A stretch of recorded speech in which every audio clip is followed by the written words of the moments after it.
call from? Nick. Hi, is this Nick? Hello? Hey, how you doing, Nick? Hey, man, I didn't expect to be on. That's crazy.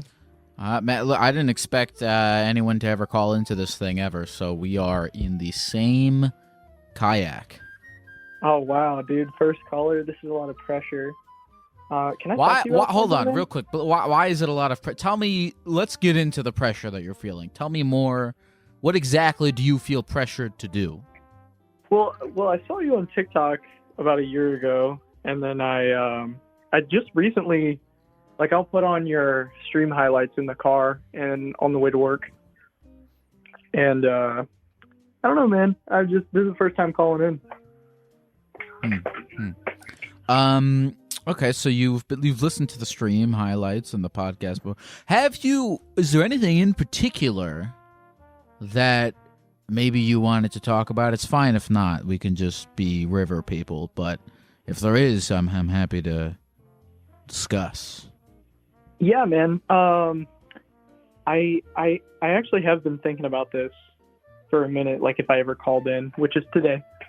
If I was to talk about anything, it'd be about my work / home life.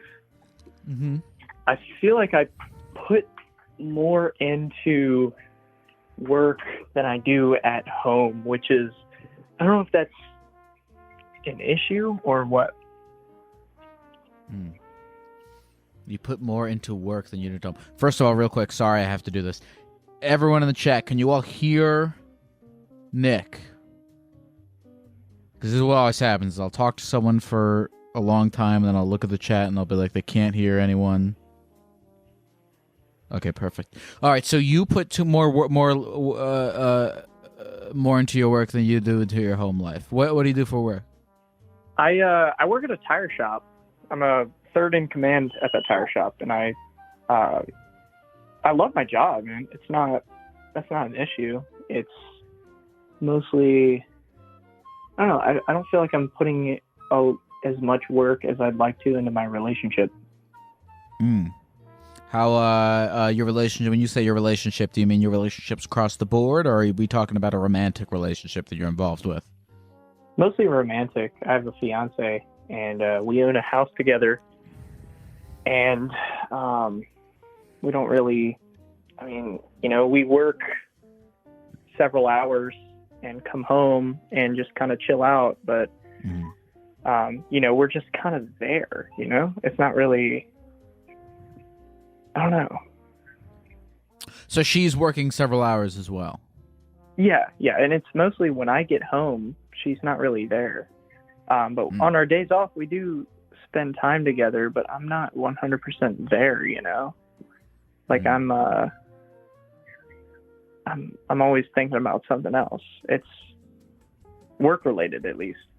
Interesting. You're not 100% there, so you're hanging out with her, but you're not really there. Your mind is focused on something work related. I understand that for sure.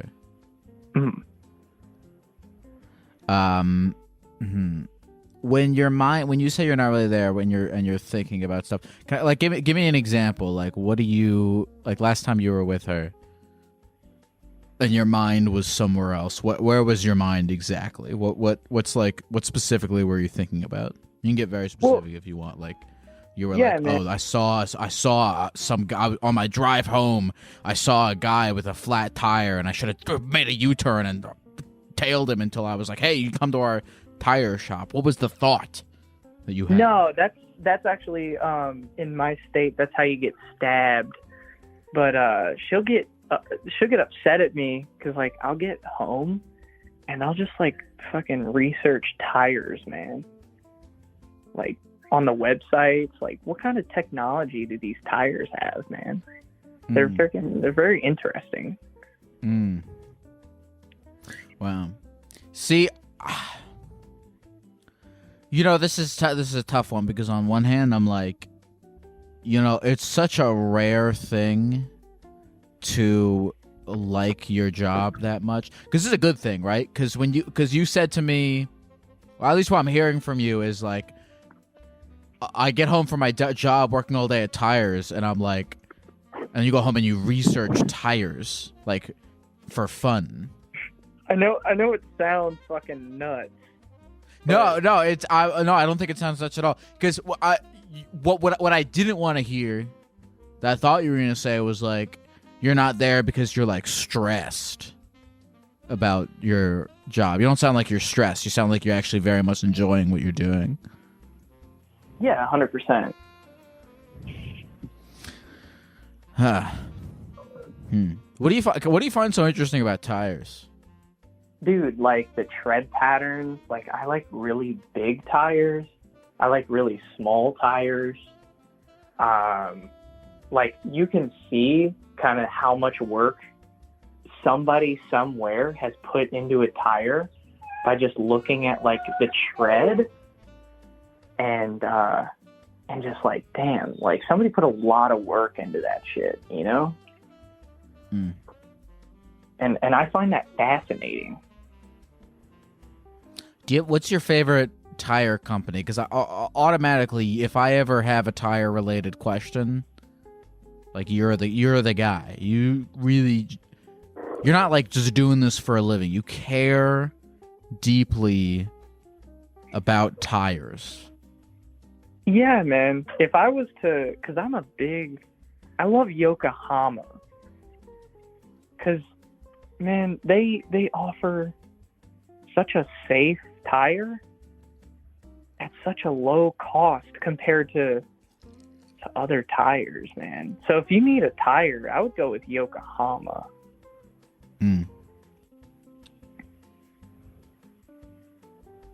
So this is interesting to me because on one hand, I feel like you're very lucky because it's a very rare thing, I feel like, to genuinely enjoy what you're doing the way that I can tell that you do. But you're like obsessed with tires. I don't know. I don't have like a advice for you or anything, but like I think it's nice that your mind is on work, but in a good way. Like you're enjoying it so much. Like that's not the common story. People, right? You know, the common story is like, oh, I can't be with my loved ones because like I'm stressed out about something else. You know, so it's a good. Yeah, you have a good problem. I understand that 100%.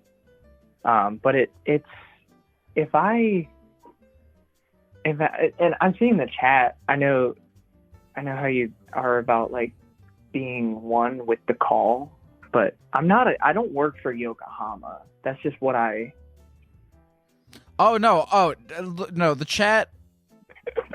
You don't. No. I don't think you work for Yokohama at all. I think you are just a guy who is passionate about tires, giving his genuine opinion. I know for you are not someone. I feel like you would rather die than give an opinion about a tire that is not true to how you believe. I believe that about you. 100%, dude. I'd fucking perish before a false opinion is given. That's just not how What does your wife do? She works at a Bath and Body Works, which is kind of dope. And is she as diehard interested in soaps as you are in tires? Somewhat, yeah. I mean, she's always coming home with like candles and shit, and it's great. The house smells wonderful all the time. But she's not as invested into it as I am with tires. You know what I mean? Mm-hmm. Now, okay, so when you told me, you were like, why is this sound going weird? So when you told me that you're afraid, you're upset that you're not being present with her as much, is that coming from you, or does any of that come from her? Like, what's her view on this? Wait, hold on, crap, it says I'm disconnected. Am I back? Yeah, you're good. Hold on. Can you hear me? All right, we're back. I can hear you fine. Sorry about that. Anyway,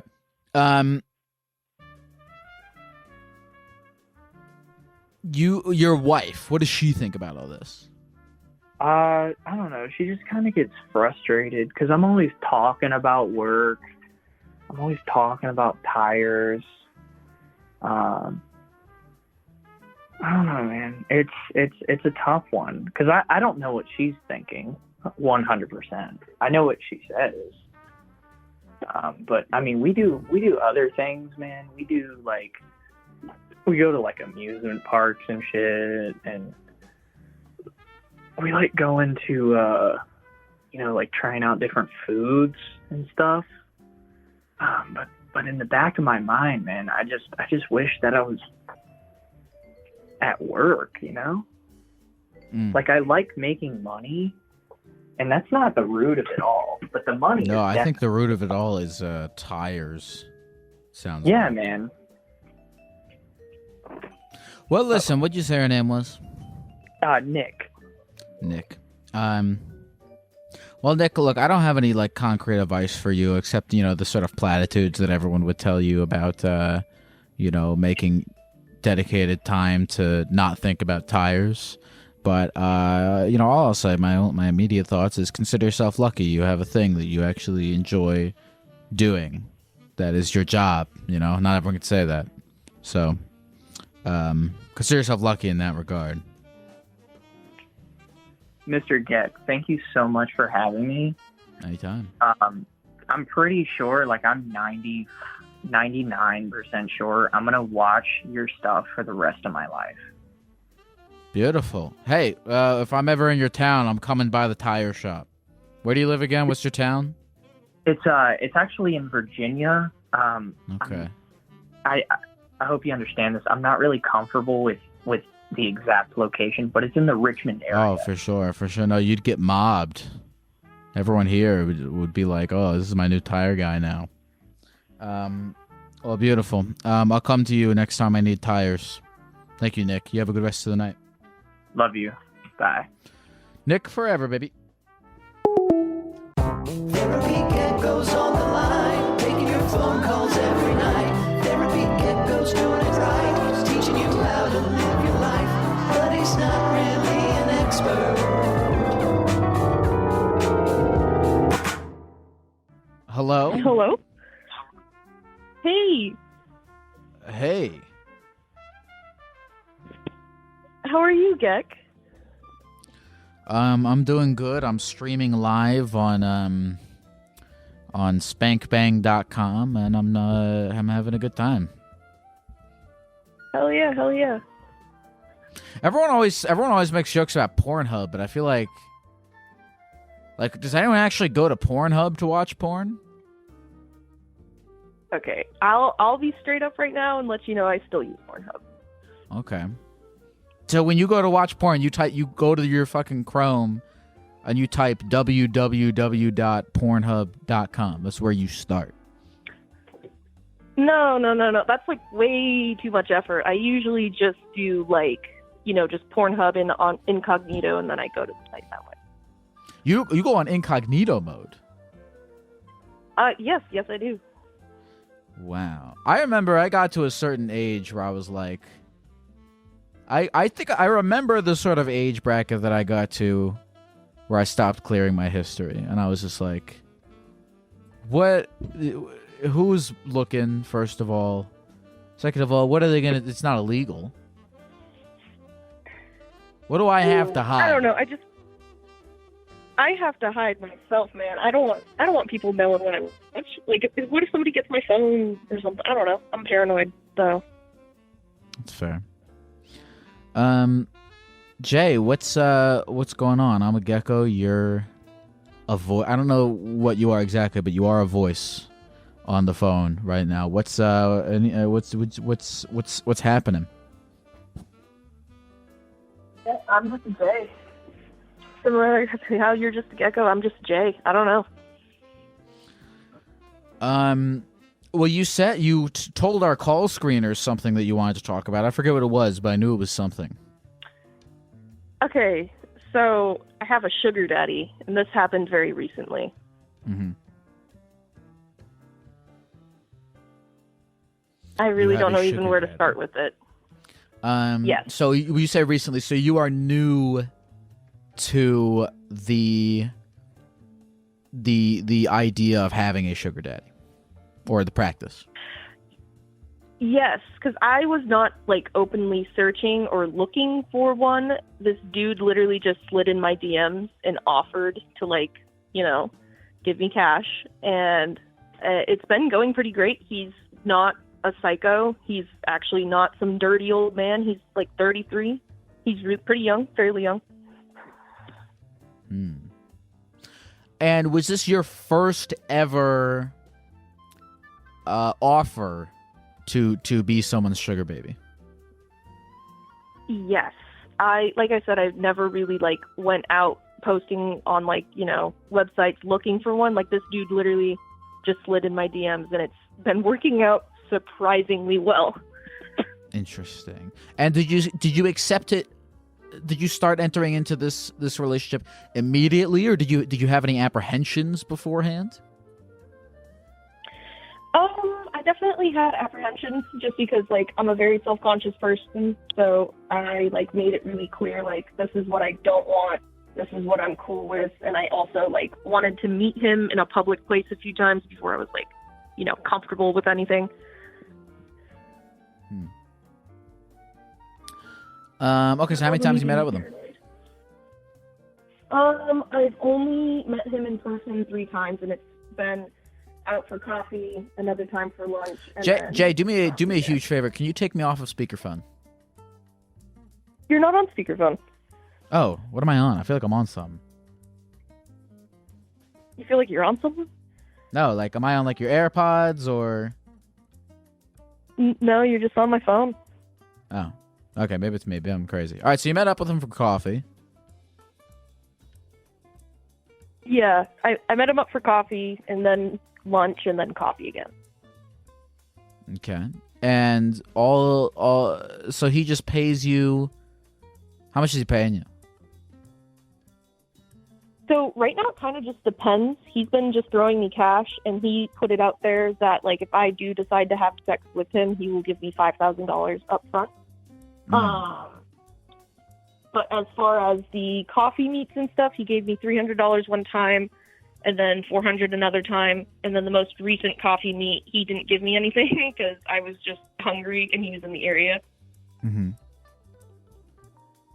So can I ask, and you don't have to tell me anything that you're not comfortable telling me, but are you considering going all the way for $5,000? What's your thought process behind that?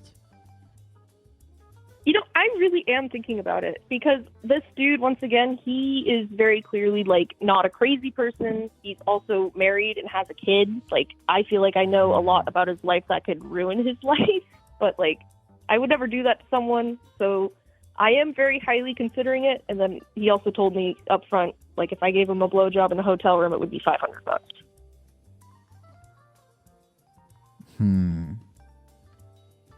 So I trust this dude is what I guess I'm trying to say.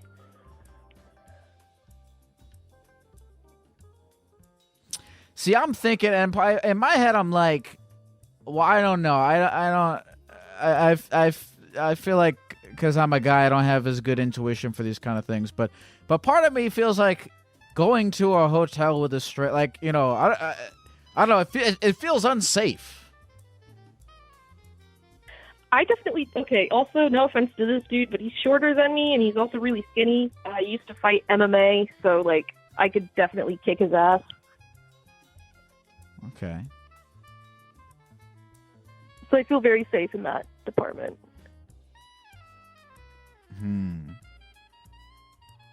Did you say he was, people in the chat are saying don't do it, he's married. You didn't say he was married.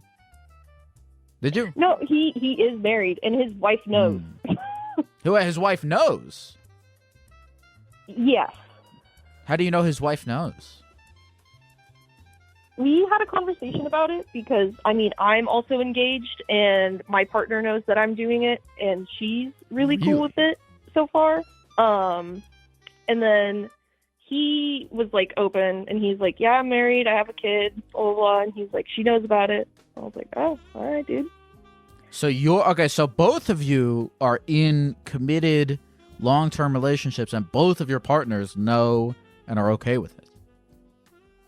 Yeah. Interesting. Just so your partner. Did you say it's your partner's a she? Yes. So your partner, have you guys always been like open, or is this like a new thing? We never have had an open relationship. I was literally just trying to like make some side cash by posting my nudes online. And like my partner knew about that, but then that's when like the sugar daddy slid into the DM. So you floated with your partner the idea of having sex with this guy and she's cool with it. Yes. I'm looking at her right now. She's literally watching the stream. I can't read the feel chat like, from where I'm sitting. I don't know. My only personal apprehension with this, and I guess this is sort of a thing you would have with any guy, whether or not he's paying you money, is like, you know, are you at risk of going into some situation where you'll get like fucking trafficked or something? I was like, once again, I genuinely do feel like pretty safe. This dude is like clearly just like somewhat like he told me straight up his wife isn't into like sex at all. She's asexual. And he like is a very sexual person. He's like, I'm just like trying to get off. And I was like, cool, dude. Like that's his whole thing. He has a very normal life, and that's all he wants. He's very boring, if anything. So what do you think? Are you thinking you're gonna do it? For the 5,000, I don't know, but I'll suck his dick for $500.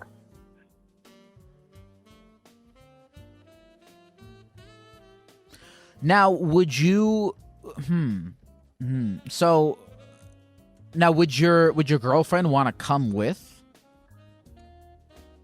I don't think she would want to come with. She's shaking her head. No. I obviously Wait, can I sent talk to her? my Can I talk to location. her? Like, Can I talk to her? do you want to talk to her? Yeah, I would love to. Okay, I'm passing her off. Hold on. Hi, Gek. Hey, what's up? Nothing much. I was gonna play some Dota, and then my fiance got on the call wait list, so I paused the queue. Oh, I'm sorry if I'm taking away from your Dota time. No. This is exciting. So, what are your thoughts on this situation? What's your name, by the way? I'm Natalie. Natalie. You know, money's money. Chill. So, I'm comfortable in our relationship. We've been together for like 6 years. We met in high school. So I know, we're good. So money's money. I don't really care. As long as the sugar daddy is clean. He's clean. And he is. Yes, he should do his best. He's clean, so I don't care. Well, I mean, I don't know. I guess this sounds like a done deal then. Yeah. What do you do, Natalie? What's your whole situation? I go to school for computer science, and I work at a cafe. Beautiful. Yeah. Sounds like you guys got a good life going on. So far. Yeah. That was easy. Yeah. Crap. What's your girlfriend's name again? Jay. Jay? Yes. Let me talk to Jay one more time. Yeah, of course. Hey, Gek. What's up, Jay? Well, listen, Jay. I wish you good luck in whatever you choose to do, and God bless you. God bless you, Gek. And just real quick, I have one more question. Sorry. Hit me in the face. You should. It's not a question. I guess it's more of a statement. Oh, I it's a agree suggestion. with chat. If it's to paint you my should face totally red, I'm get a hanging up beanbag. on you. No. It's not about the face. It's not about the face. Beanbag. You should get a beanbag. Ah, a beanbag. I would have if I got a beanbag chair. I would have to make it like really expensive. Well, because chat was talking about like while I was waiting on hold. they were Like talking all the about how money that you would place make your would feedback. have to then go to me Okay, if you wanted to buy that's fine, the bro. beanbag chair. That's fine. How much does it cost to make a custom beanbag chair? You know, I don't know. I don't make custom beanbag chairs. $100? How do you know that? $100 apparently. Okay, I'll look into that. Thank you for the suggestion, Jay. Yeah, you're welcome so much. Beautiful. Have a good rest of the night. Thank you for calling. God bless Gecko.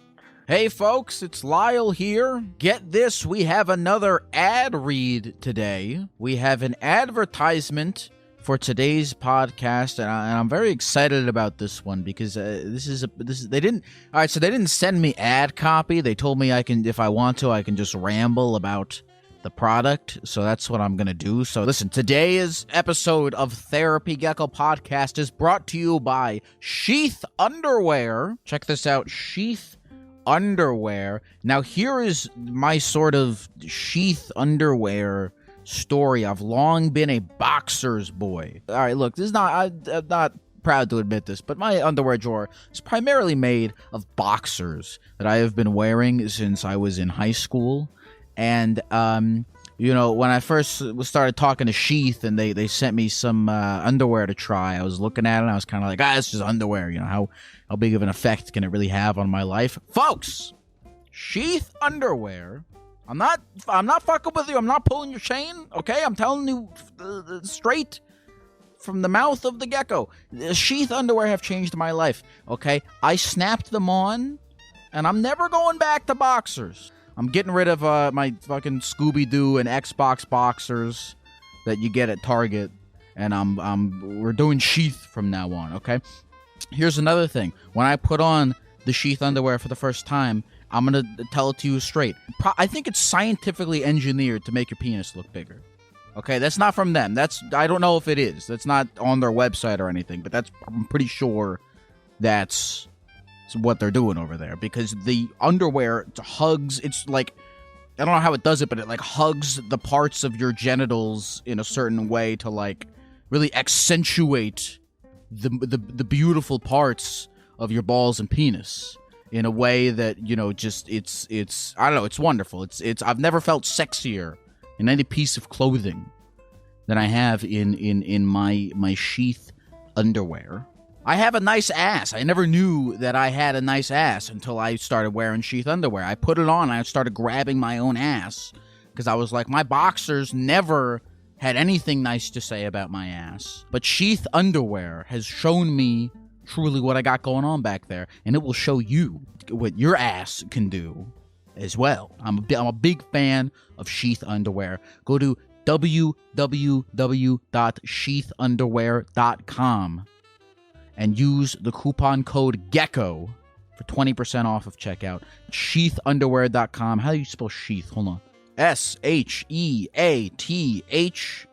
underwear.com. Do I need to spell underwear? Does everyone know how to spell underwear? Coupon code GECKO. I think people know how to spell Gecko. It's in the podcast name. GECKO. Coupon code GECKO for 20% off checkout. Shout out to Sheath Underwear. They have changed my life and my balls for the better, and I hope and they have women's products as well. So, you know, there's something for everyone. Maybe they'll make your I don't know. I don't know a whole lot about the women's products. I have not tried them myself, as far as you know, and but I'm sure that they're great too. All right, moving on. Enough about Sheath Underwear. Enough about me. Enough about my life. Let's get back to the calls. Asher. Hey, Geck. How's it going? Asher. What is going on, baby? Nothing much. I'm just a lot of stress recently. Why are you stressed out, Asher? So, to preference this, I am a trans guy, Rock and roll. and it's just a lot. Yep. And it's just been a lot of, like, stuff relating to my work. I still get club sheet, even though, like, my voice is deep now. I present as masculine, and it's still just like I do everything I'm told to fit in that box, and still people are like, What do you, Asher? When you say Okay. when you hold on really quick just now, because I don't want you to gloss over it, because I'm kind of curious what you mean when you say it. You said, you do everything you can to fit in the box you're supposed to. What does that mean? So, you know how people are supposed to see masculine? You know, Sure. you're supposed to be, strong and girl and, Sure. you know, So you that try, kind of so stuff. so you try to act more masculine in an attempt to get people to see you as a quote real man. yes, and it sucks. Okay, because I was gonna say if you don't, because I was gonna ask like, do you feel inherently masculine, or is that a thing that you only do to like, you know, for the sake of other people? I feel like I do it for the sake of other people most of the time because it's just like I have to fit. Like my dad's a football coach, so like I grew up around like super masculine dudes. So it's all this macho-ness that I'm trying to emulate, and it's just I'm not like that. Like I like to draw, you know, pink is a cute color, and you know, like I dress not like if I'm not in my work clothes, I dress a little more feminine than what would you consider more masculine clothing. Where do you work? I work at an organic grocery store. Do you like working there? It pays well, so like that's why I'm there. What? Okay, so in your daily life, in your circles, be they family circles, work circles, friend circles, what circles that are present in your daily life do you feel the most like disrespected and uncomfortable in? Definitely my family circle, because Family circle. It's Okay, that's a just- tough one. yeah, like my parents, like if I try to talk about it, they're like really hush hush about it, like they don't want anything to do with it. Mm-hmm. And then I don't even think about talking it to my extended family, because oh Lord, they're all Trump supporters and ugh. Do you live with your parents? Yes, I still do. But I'm talking about moving out and going living with my boyfriend down in Houston. Okay, rock and roll. Okay, that's cool, because that's what I was gonna say. Is like I know it's tough. You know, not everyone has like the you know is fortunate enough to be able to like live with their parents and like you know save up money and all that shit. So you know, if you can, it sounds like it would be, you know, you're employed. Sounds like it would be for the best of your mental health to live with your boyfriend down in Houston. So I assume Houston is not where you live then. No. I see you get a new gig. Yes, I would have to get a new job. And hopefully by the time I'm done with community college, I'll be able to get a better paying job than what I have right now.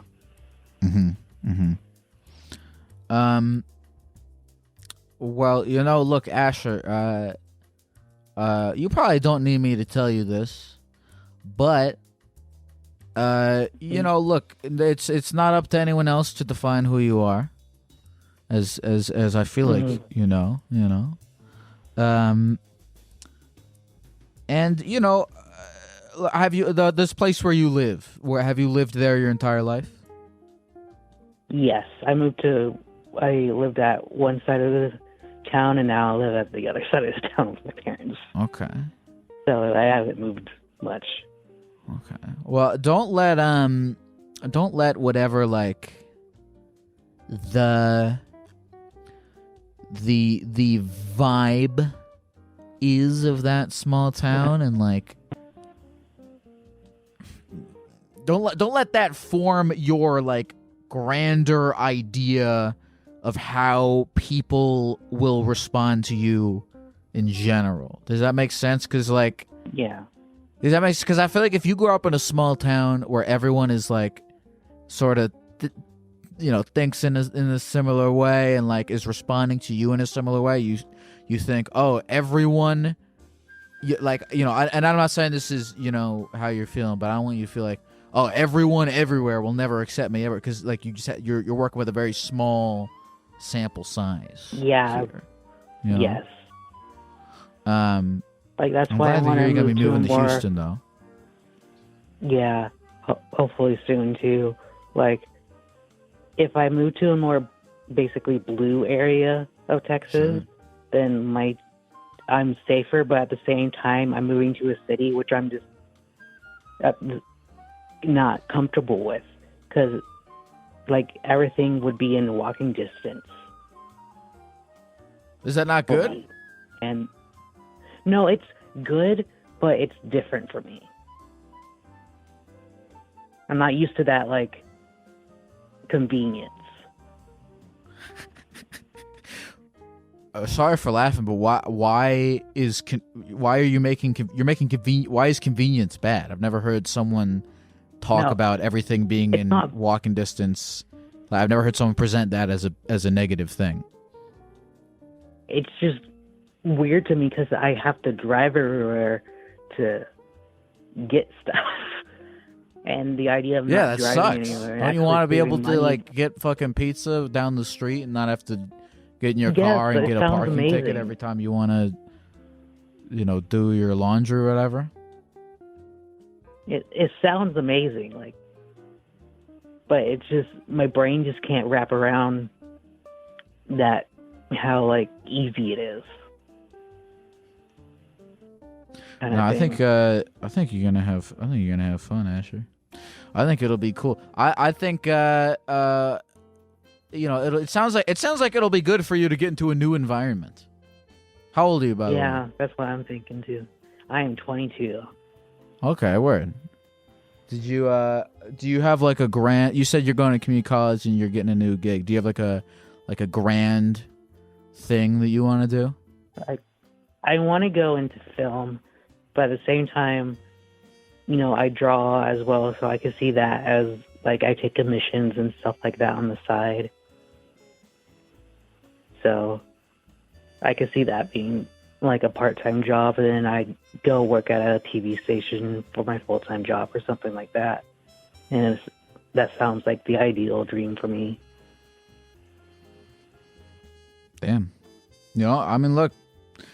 I think it's good that you're putting yourself out there. You could have just stayed in your small town. You could have suppressed who you were to make other people happy, but you didn't do it, Asher. I didn't. I'm proud of you for that. That's pretty cool.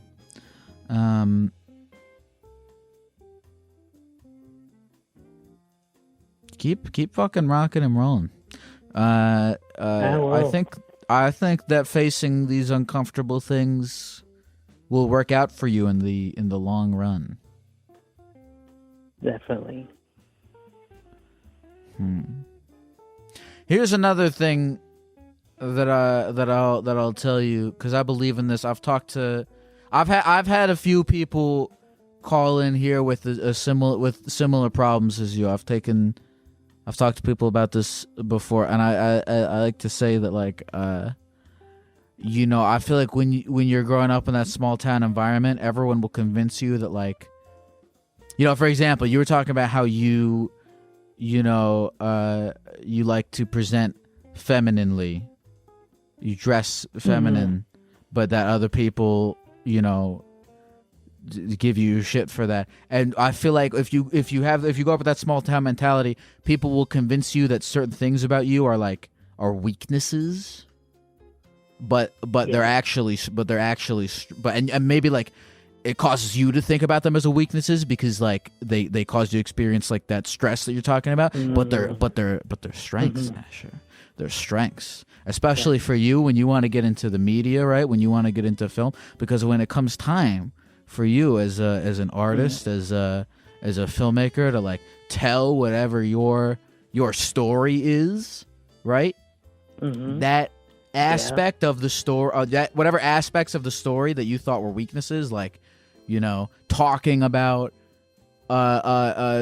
dressing feminine and getting shit for that, like, that's gonna become your strength. That's gonna be the thing that like people, you know, like look at your fucking comic about or your film about and are like, oh, I had that exact same experience, and that makes me identify more with this person, and it's actually become a strength for you. Does that make sense? Yeah, definitely. All right, cool. Don't forget about that. I won't ever. Beautiful. Thank you for calling, Asher. Good luck to you.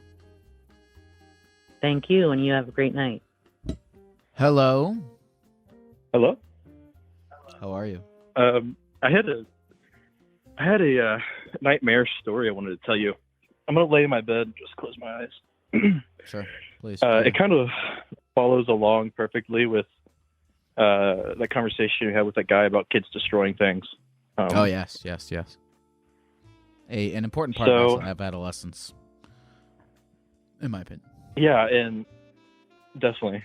I mean, and I wasn't a very destructive kid, but like, if I destroyed something, it was on a bigger scale, if you know what I mean. Mm-hmm. So I guess we'll just start from the beginning, right? Sure. Hit me. All right. So go back which by the way, I'm like 23 right now. So go back like 12 years ago. My school did this like camping trip thing, and there was our school is pretty small. So like a single class was like, 40 kids, 20 boys, 20 girls. But there was 2 classes that went on this camping trip. And so all the boys from the 2 classes slept in like a military style cabin, with like the bunk beds and stuff like that. And there was about 40 of us. And I think it was like the last night we were there, I I went to go use the bathroom, right? And I clogged the toilet. And there was no like plunger in there, so I couldn't fix it. So I just kind of walked out, and there was like a line of kids waiting to get into the bathroom. So somebody was like, "Dude, you clogged the toilet." I'm like, "Well, what do you want me to do about it?"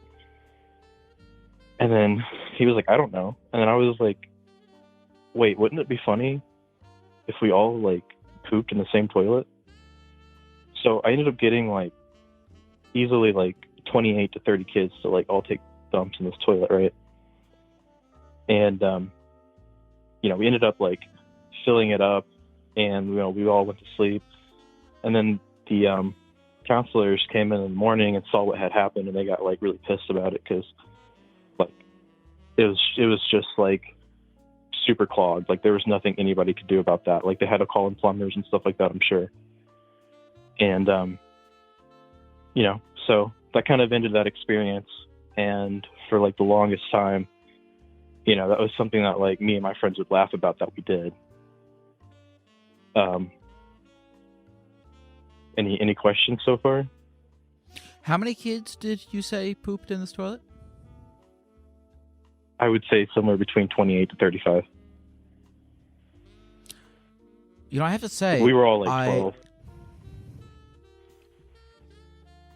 I have to say, I think that this shows a strong leadership initiative on your part, because it takes a lot of effort to mobilize and coordinate 30 people to achieve one common goal.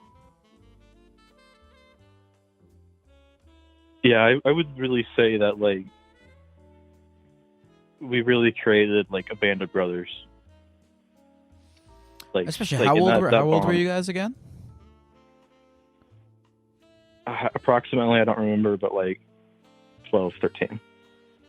Easily. I mean, it's hard to, especially, children have very, short attention spans, and they're very fickle. It's hard to like,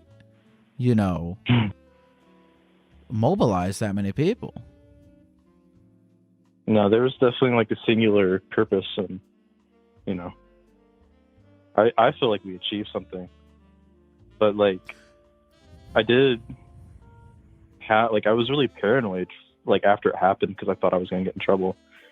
And honestly, I should have, you know, but like it's one of those things where everybody's responsible, so you know you can't just Well, get you were one the person in ringleader. trouble. Yeah, but they didn't know that. And what sort of rhetoric did you use to convince people toward your cause? It was just kind of like I wasn't like manipulating people. It was more just like, hey, just to go ahead and use like wouldn't it be funny? It would be funny, you know. I was just like, wouldn't it be funny? And they all agreed. So it just kind of happened.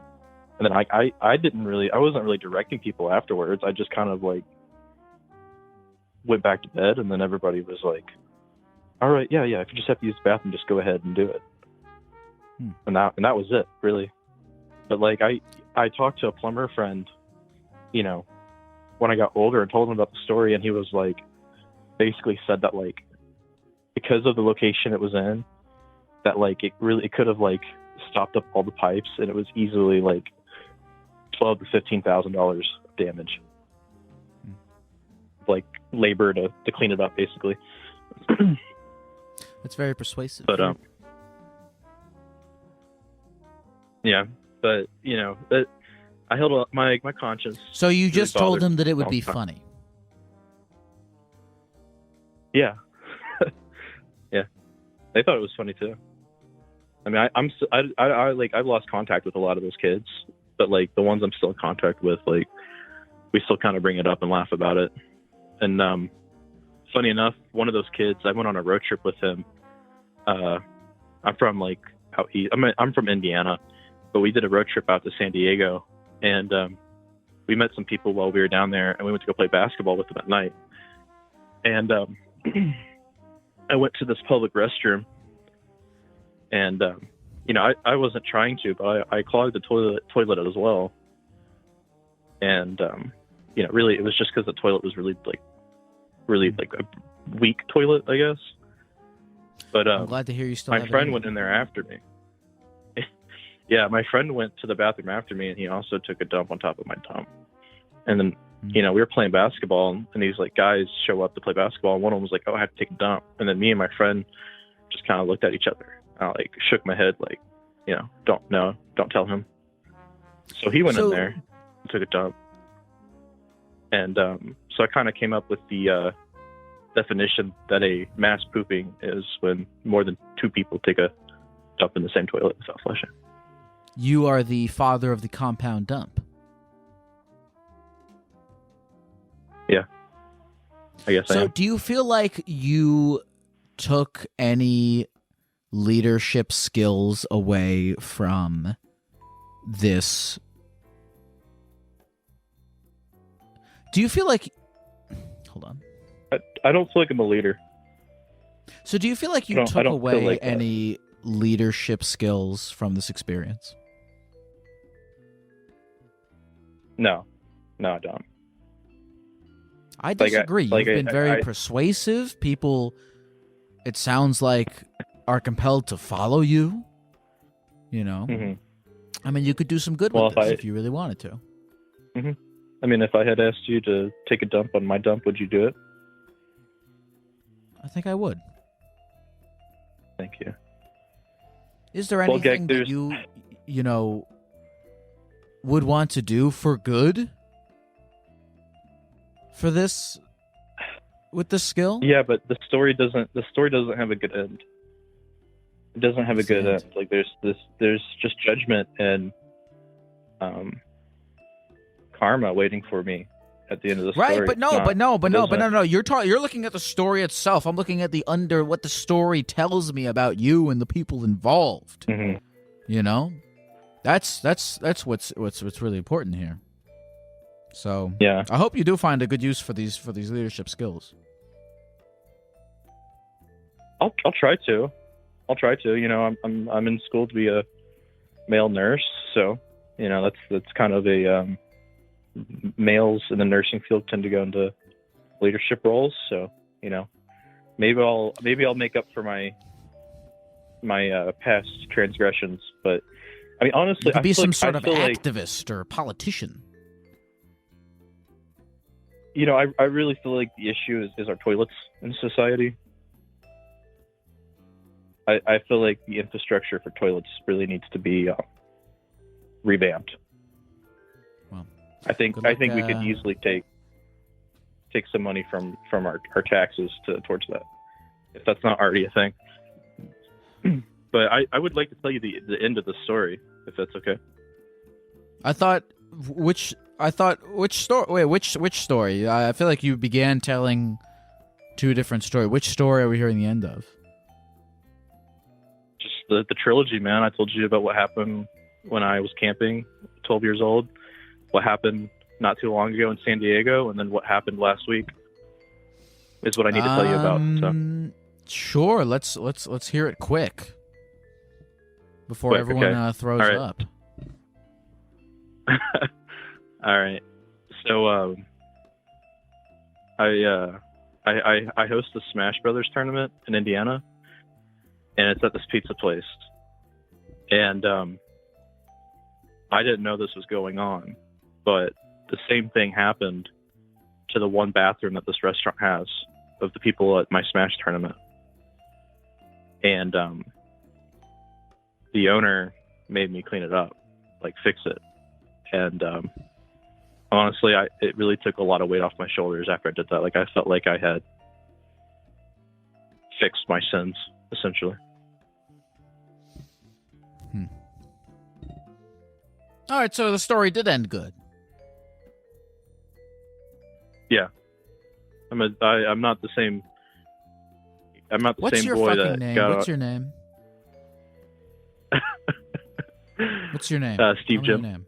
Steve Jim, Steve. use your leadership skills for good. I believe in you. I believe in your future. And I hope that you no longer serve evil. And I hope you have a good rest of the night. Call from It's Little Mike. Little Mike. What's going on? Is there a big Mike? Big Mike? I like to think there is, but I don't want to think that I'm the product of Big Mike necessarily. What does that mean? I like to think that I'm my own individual as Little Mike, no product of another. You'd like to think that you are your own? Well, okay, when people are little, they're not necessarily little in relation to anything. Like Lil Wayne. Lil Wayne is not Lil Wayne relative to a bigger Wayne, or even a medium, or even a regular-sized Wayne. He simply is, in and of himself, Lil Wayne. So I don't think that you being Lil Mike necessarily has to be your Lil Mike relative to a medium or big-sized Mike. Does that make sense? That does make sense. And I appreciate that. Yeah, How'd you become Little Mike? There's not too much of a story behind it. It just kind of came about through talking with friends. Definitely college days, throwback. But besides that, there's not too much meaning behind it. It was just kind of more or less the fact that it was meaningless made it meaningful. I don't know how to explain it. It's hard to explain. What are you doing right now, Little Mike? How did you find yourself to our this humble little Gecko stream? I've been seeing mad clips of you on YouTube and been sitting back, and I was enjoying some beers, and I really enjoy watching your stream, so I thought I'd call in. I did not think I would get in, so I'm kind of rattled right now, to be honest, but I love chopping it up with you. I like chopping up with you too. You said you're rattled right now. Describe this rattleness. What does it feel like to be rattled? Yeah, I'm dead ass. Like, this is what it feels like to be living right now. I'm like, my heart's beating right now. I'm a little shaky sitting here. I'm humbled to be on the stream right now. I'm actually, I'm glad. I don't feel this feeling too often. You know what I mean? It feels good to get excited. Beautiful. First, I have so many things to say about what you just said. First of all, I'm humbled that you fucking watched this thing. Second of all, such an interesting thing what you just said, because I try to think about this myself, and I've talked about this on stream before. Your body's experiencing some,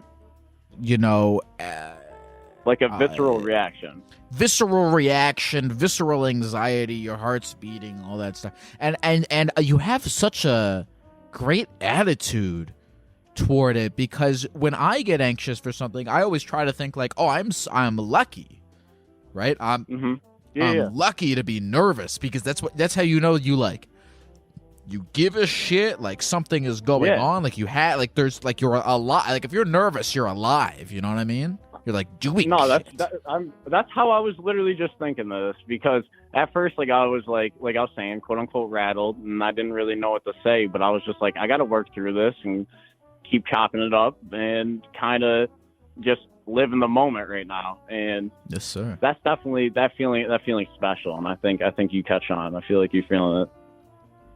Yeah, man. I sometimes when I get anxious for things, I'm there's like a general anxiety, which sucks, because that's the one where you're like, where you can't pin it to anything. That's not fun. That's more in your head stuff. But the nervousness where like you can pin it to something, it's very bodily and all that shit. It's like, oh, it's cool because like something's going on.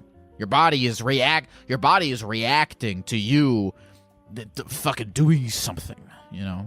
It's a cool way to to live, to be nervous. It is, and little shit like this makes it worth it. It makes it worthwhile.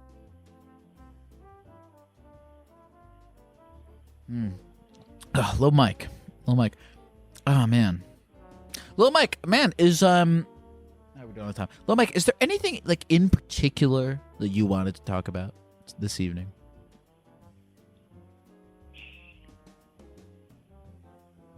Not in particular. I think more in life in general. I love when you kind of just talk about life and the ebbs and flows of life, and I kind of almost think we just already achieved that.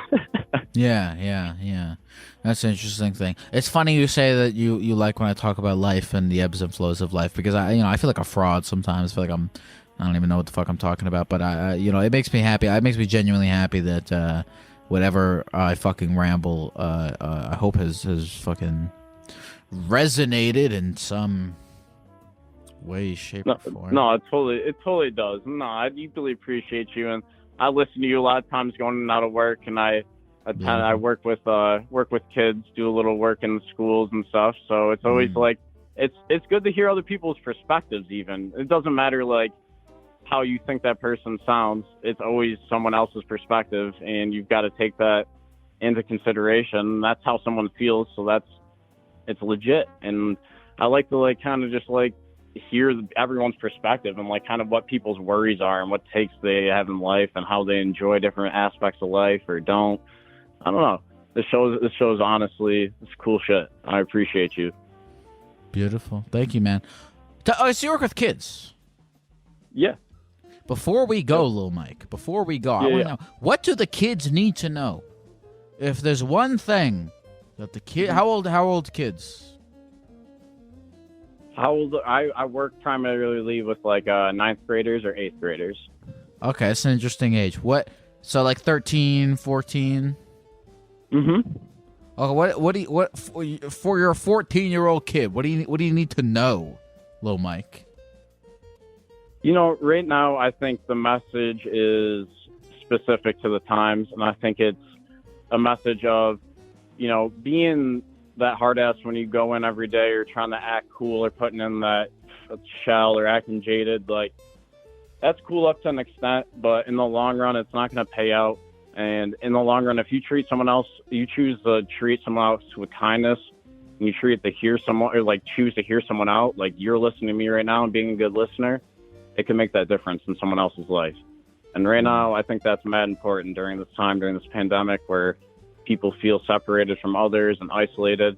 If you just can truly listen to someone and show someone some kindness, you're going to be a hell of a lot happier with yourself at the end of the day than you are if you're going to act jaded or rude towards someone or put someone down.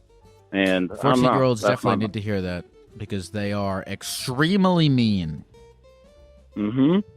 And sometimes, you can see the hurt going like from classmate to classmate sometimes, and that just tears me up inside because I try to build that community of connect, but if you got that one little negative vortex, it's hard to overcome, but not impossible, but just it makes it a little more difficult, Mike, keep spreading the good message. I feel like kids need to know this. I could fucking rant about this for hours, but like, I don't know. Sometimes I go on TikTok and I look at comment sections, and like I know everyone in the comment sections of TikTok is like fucking 13 years old, and just the way that like I don't know. There's the way that like the default of culture is like everyone to just be fucking like yelling at each other and pissed off all the time and like mean and shit. It's like fuck. Hopefully, the kids definitely need to hear what you're talking about. So I'm glad that someone's saying it. So I'm saying it's a cheap way to get some laughs, and in the short, you might feel good about yourself, but I mean, it really won't, and it's not going to pay off in the long run. It does no one good. You got to pick your other friend up. So, yeah, leave it at that. Hey, I good guess. talking to you, little Mike. You too. God bless, Gek. Gek bless you 1,000 years, little Mike. Thank you. Call from May. Oh, hey, what a pleasant surprise. What are you doing with your life, Kat? May? I said, what are you doing with your life, May? What am I doing with my life? I don't know. I'm just letting it happen. I'm starting to flow. I'm in nursing school right now.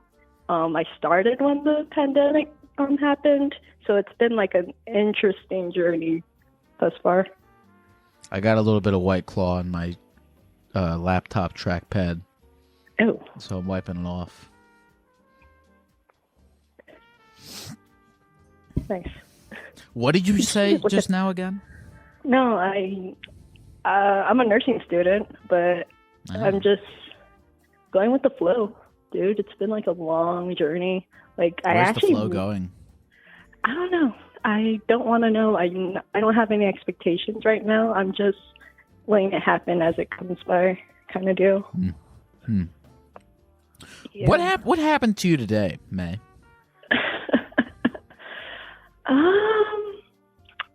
I've been listening to your podcast like all night, and I liked it. I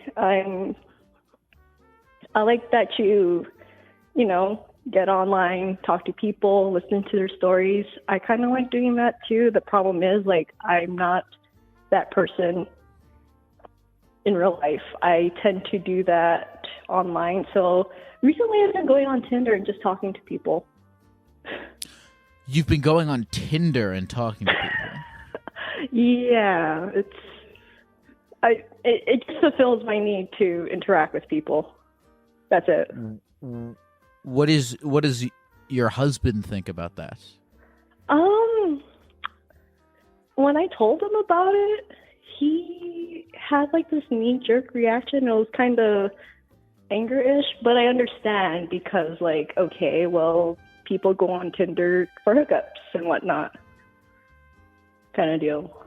But whenever that situation comes up, I just tend to ignore it or just deflect them, or I just give them my intentions. I tell them, like, hey, like, I'm only here for a conversation. If you have any sexual needs that you need to be met, I'm not the person to do that. Interesting. Well, so do they like these people that you're talking to? And I'm curious, do you set it to speak with only men, or with men and or with people across the gender spectrum? Just guys. And how do they typically respond when you tell them that you're married? Oh, well, it goes two ways. They'll understand, or what you call it. They're fine with what I'm seeking out. For those who intentionally look up for a hookup or a relationship, they stop talking to me and like they unmatch me, which I'm perfectly fine with, because it's like, well, you can find someone else. I'm not bothered by it. Mm. And so your husband, you know, he ultimately is okay with this. He doesn't see it as like, well, because I assume, look, even if you're having conversations, I assume like if the guy you're talking to doesn't know, I feel like it like on Tinder, like it's the context is like, would it be like a flirty conversation or what? I mean, what are you even talking to these guys about? Like, what do we talk about? Yeah.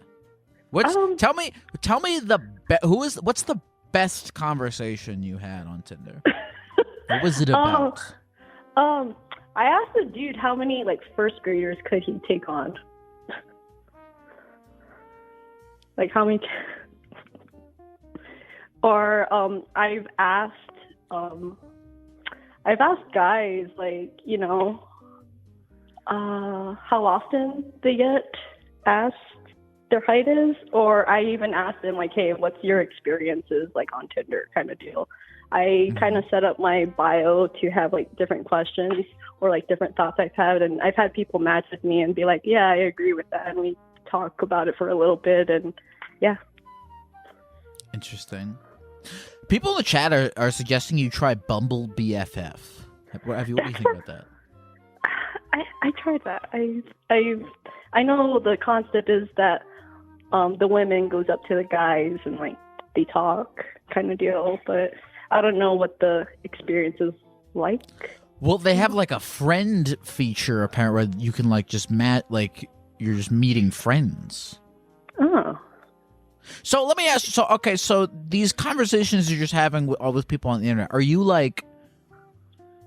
feeling lonely? Like, do you want to have more like friends? Like, would it be a wonderful thing for you if you like had more like in-person interaction with like friends, or is this just like something you're doing just to like fuck around and pass time?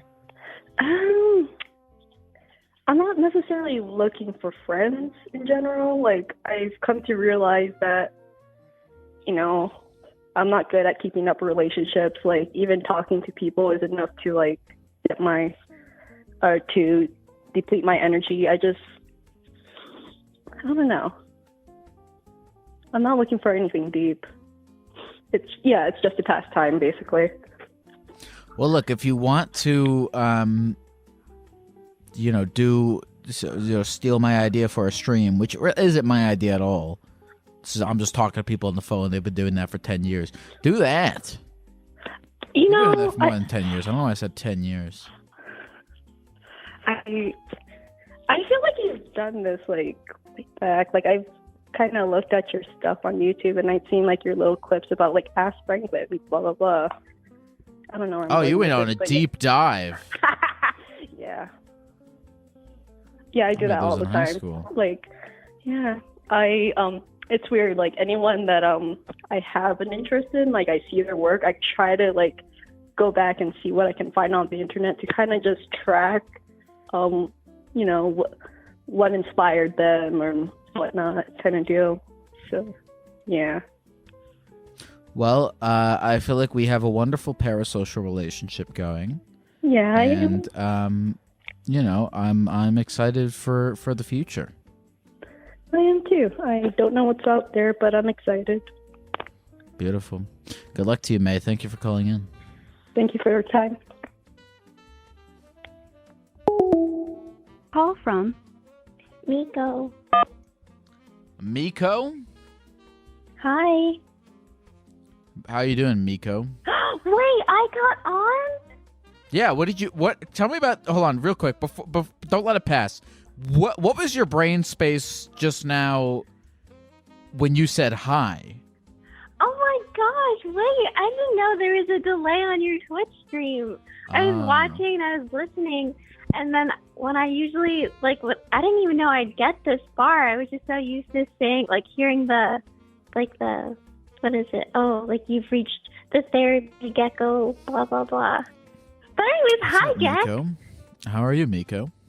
I'm good. How are you? I'm good as well. Have you ever heard of Code, Miko? What is that? It's like she's a Twitch streamer person. She has the same name as you. That's why I heard Miko before.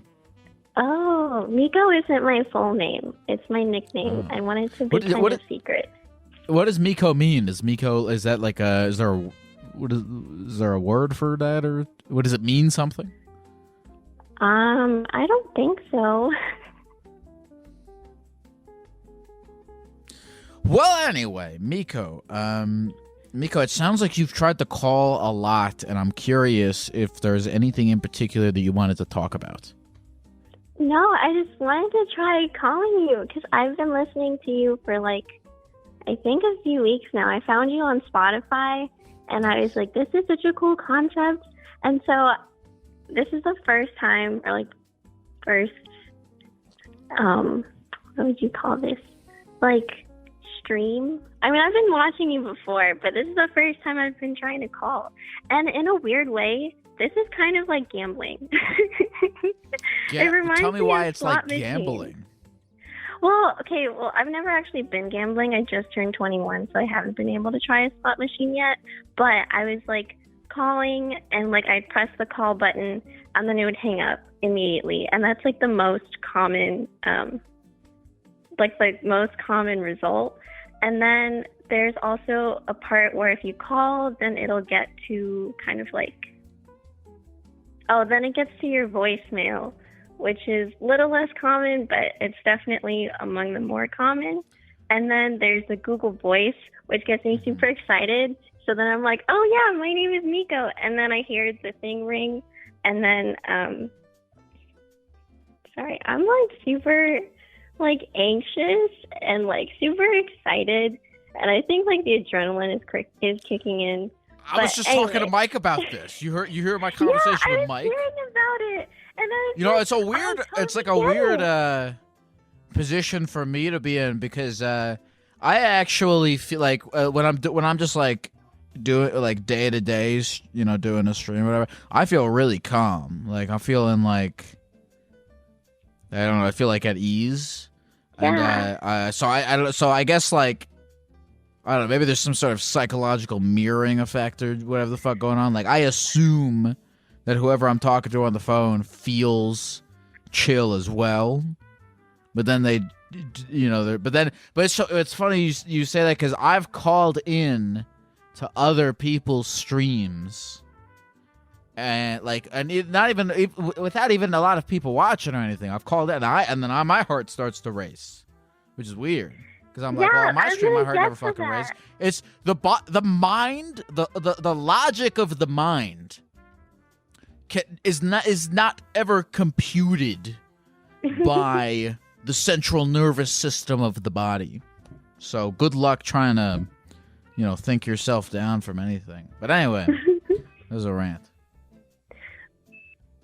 Oh, I was going to get to that. It's in this whole gambling analogy, getting to talk to you is I don't know how slot machines work. Is it when you get 3 in a row or something like that? And you win the jackpot and you get super excited. That's what it feels like. So I feel having all this, I guess, not anxiety, but expectation, or you put in so much effort, and naturally I feel you would expect to get a result out of it. But then, because the chances are so low, you feel it's not going to happen. But then when it does happen, you get super excited and your heart starts racing, and your breath starts, or my breath is starting to get shaky. And I think that's from your sympathetic nervous system. I don't know. I don't remember. Yeah, all science and anatomy and health and it's all made up by humans. So. God just calls it stuff. What would you call it? I would call it poopy pee-pee vein stuff. Have you ever gambled before? Have you gambled in a real casino? You say you just turned 21. You say you just turned 21? Was it your birthday a week ago or something? I guess my birthday was back in August, but I was in school. I was in summer school, and then there was this whole COVID thing, so I couldn't really go out and travel. But I'm planning, hopefully, if things start to get a little better, I'll take a trip to Vegas And I'll try the penny slot Oh. machines. That's what I'm most excited for. Oh. Hey, real quick, I gotta give a quick shout. We got a raid from. I like to shout out the raids. Proletopia. Yay! Thank you for the raid. Check out Proletopia. I don't know what they do, but they got a cool name. Proletopia. It's fun to say. Proletopia. What's the most money that you would theoretically throw down on a game of cards? Oh boy. I like to think I'm pretty conservative with how I spend my money. I try not to buy a bunch of really ridiculous things, but I think I do it anyways. So I feel like I would plan to put aside like maybe $100. I don't know. I'm pretty young, so I don't have a big concept of money just yet. So to me, like $20 is still a lot. But I feel like to go gambling, like I think I'd put down $100, and then later in the night, I'm sure I'd convince myself to put down like another $200. So I'm gonna say about $300. Well, let's see. I mean, you could win big with $300. I don't know. I've never been gambling. I'm not a gambling guy. I don't even like investing, like stocks and stuff. I'm like, I don't want to lose my money. I like money. I want to keep it. I don't want to lose it. This is bad. I feel like the stock market is also pretty like illogical. Like there's no logic and there's no way of predicting how well the stock market would do. Well, you know what I always say is that if you're dumb and don't understand anything like me, everything is illogical. And when everything is illogical, you just throw up your hands and you go, all right, I'll just die, you know? Do you think it's nice to live life that way?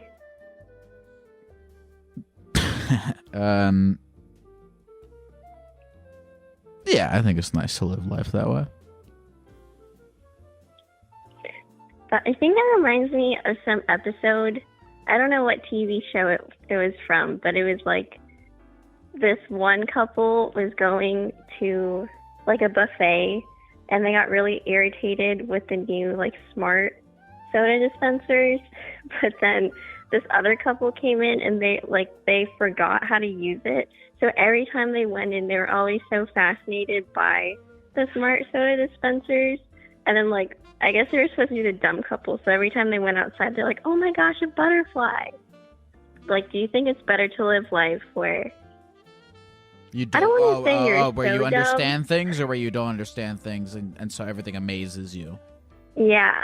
I think it's better to be amazed than to be numb to the wonders of life. But do you think there's a medium where you can understand everything and appreciate everything? Oh, yeah, I think so, too. I think you can understand things and still appreciate them.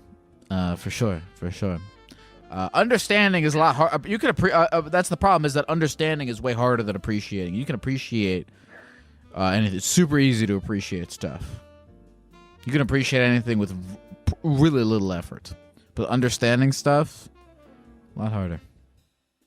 Do you think you need to learn to appreciate? No.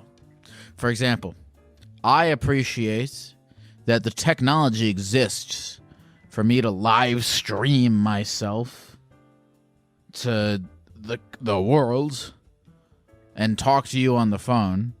And I would probably my brain would explode if I even tried to begin to understand how it all works. Oh, that is an interesting way to think about it. Miko, I want to take one more call before we do this whole Yeah. whole thing. But before we go, is there anything else that you wanted to talk about? Wait, can I tell you a joke? Yes, please. I forgot that we were doing that. Thanks for reminding me. Okay. I'm studying anatomy right now, and this joke is something that my professor told us. Why didn't the skeleton want to go skydiving? Why? Because he didn't have the guts. Huh?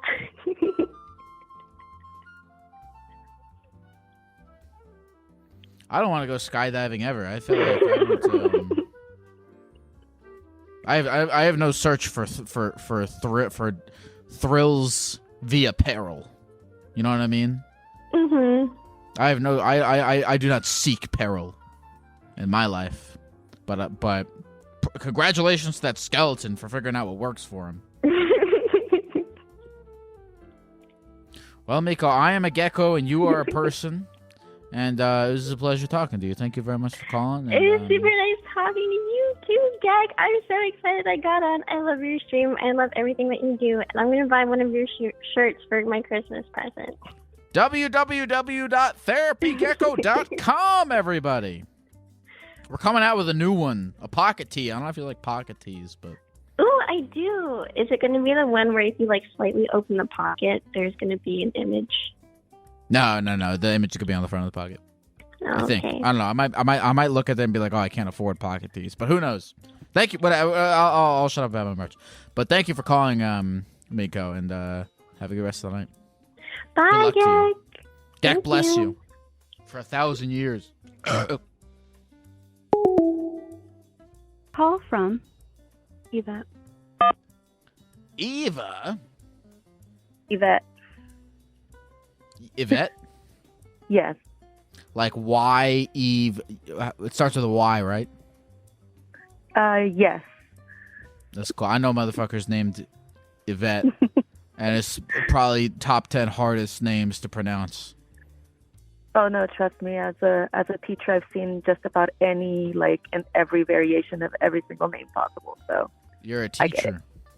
yeah. What is your greatest lesson? My greatest lesson that was on the curriculum or off the curriculum? Your greatest lesson, Yvette. I guess it was teaching 7th graders about the 2008 housing crisis. The 2008 housing crisis. Yeah, so, the whole economy going downhill and all that stuff, just as they were learning about simple interest. What do you teach? Math. You teach math. Mm-hmm. We have two teachers. We had a math teacher on and we had an art teacher on. Oh, I know. I love art teachers. They're so cool. Were you here for the call with the art teacher? Part of it. I got the second half of it. What do you think? Do you think schools should have more money? Or do you think we should spend more money on helicopters? You know what? If we can have the helicopters at school, that solves both of them at the same time. Damn. You want a math helicopter? I mean, I don't need a math helicopter, but I can definitely teach about the math stuff with the helicopter. Give me a detailed explanation of how you would teach math using a helicopter. Well, it depends. What grade am I teaching? What grade do you teach? I'm in middle school. You're in middle school. Well, everyone's working with the kids on this stream tonight. Did you hear the guy who was giving out the words of wisdom to the middle schoolers? What'd you think of that? Was that the one who was? Was that Mike? Was that him? Mike, yes, little Mike. Yeah. No, he's spot on it. He was spot on it. All right, so you hang out with 13-year-olds all day. More like 11 and 12-year-olds. And tell me about the youth of 2021. Are we? What direction do you feel like we're heading in? How are the children different from when you were a kid? Oh my God, they're so quick-witted. People who are teachers now have got a whole different skill set that they better catch on to, or else these kids will just have no mercy on you. But in a great way. Interesting. Give me an example of a interaction you had where a kid, surprised you with their wit.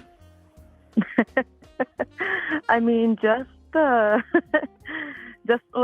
okay, so there was this one time where like I think I had just finished passing out papers, and one kid, just decides to start crumbling at it out of nowhere, and then like the little kid that was next to him just turns around and is like, "Yo, that like paper is now like way more wrinkled than your grandma," and like the kid just looks so heartbroken. And as a teacher, I have to, not nice, but thanks to the pretty face funny. mask, I was like, able to hide the fact that I have no poker face.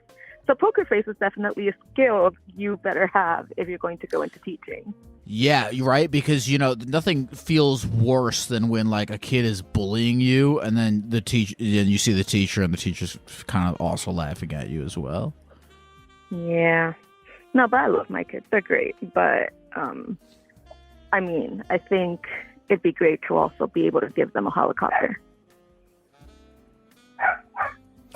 I feel like they would use the helicopter to bully each other more. I think they, knowing mine, I think they would first, A, be like, what did you do to get a helicopter? And then B, like, somehow manage to break it. What did you say your name was again? Yvette. Yvette, Mm-hmm. before we continue, before we move on, you're the last caller of the evening. Oh God, the pressure. We have a tiny bit of time. Is there anything in particular you wanted to talk about, or anything that you wanted to leave us with? Anything at all floating around in that big mathy brain of yours? You know what? Yes, sure. Please. I do not need like therapy Gecko. I need bestie Gecko right now, because I can't tell right now if I am crushing on this person or I'm just really fixated on the fact that someone's giving me attention. Interesting. Who are they? They're essentially friend of a friend that lives like several states away. Well, look, you're hanging. Well, they live several states away. But it's been mostly That's like a whole thing. Yeah. Yep. Exactly. And I know those don't tend to pan out well, and logical brain knows that. But at the same time, attention is nice. And so now I'm like, wait, is it just because of the attention, or is there something actually there? But yeah, the brain chemicals are not cooperating on helping me figure this out. And there's no math equation to solve this. Okay, I wish I had more time. I wish I had more time to go in depth with you about this. But I do feel like, and again, this is just I could be completely wrong, but I do kind of feel like if the notion is even occurring to you that you only like this person because they're giving you attention, look, Yvette, you seem like a great gal. You seem like you got your life together. I'm sure you'll find plenty of other sources of attention in your, possibly in a more immediate vicinity, if that is what you are looking for, if that is what you desire. I agree. I think you're right. So definitely. Don't look at this with a scar. The whole thing of oh, this guy's giving me attention, but so I'm focused on him, but he lives. It's a scarcity mindset. It comes from this idea of oh, no one ever gives me attention, and here we go. This is a guy who'll give me attention. I'll latch on that. That's a scarcity mindset, Yvette. You got to think. You got to understand. There's lots of people out there who will give you attention. You can't just fixate on the one. Just for all. I mean, that'd be another thing if you were telling me how much you were in love with him and you never met anyone like him before, all that stuff. But if the main thing is attention, it's like look, you got to think abundantly, Yvette. Yes, you know what? You're right, Gecko.